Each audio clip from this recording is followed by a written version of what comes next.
On se retrouve pour le deuxième épisode de la confection de notre sac. Dans cet épisode, on va poursuivre avec les étapes de montage de la doublure. Pour la partie doublure, il faudra une pièce pour le bas à couper sur le pli dans le tissu doublure, ainsi que deux pièces pour le haut à couper dans le tissu extérieur. On assemble endroit contre endroit chaque pièce du haut sur les largeurs de la pièce du bas, en veillant au sens du motif si on a un tissu à motif.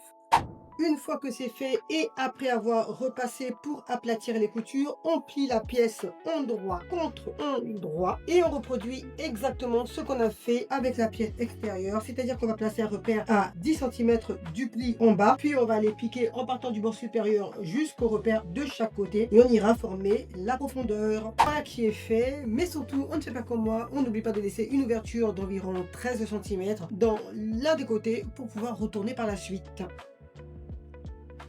On peut maintenant procéder à l'assemblage de la doublure et de la partie extérieure.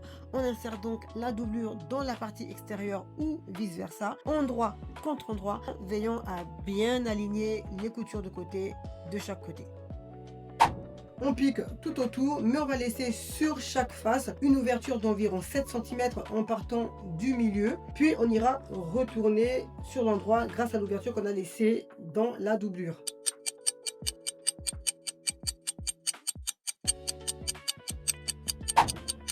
Maintenant, on place les aimants grâce aux deux ouvertures laissées sur les faces extérieures. Pour cela, on coupe deux morceaux de tissu dans le tissu des volants. On plie chaque morceau endroit contre endroit dans le sens de la longueur.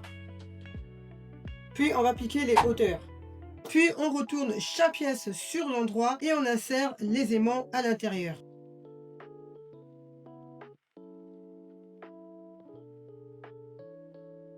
Ensuite, on fixe les aimants sur le haut du sac à l'endroit où on a laissé les ouvertures. Puis, on va faire une surpiqûre tout autour. Et pour finir, on ferme l'ouverture que l'on a laissée dans la doublure. Ça y est, le tuto est terminé. N'hésite pas à me suivre pour découvrir plus de tutos de ce genre.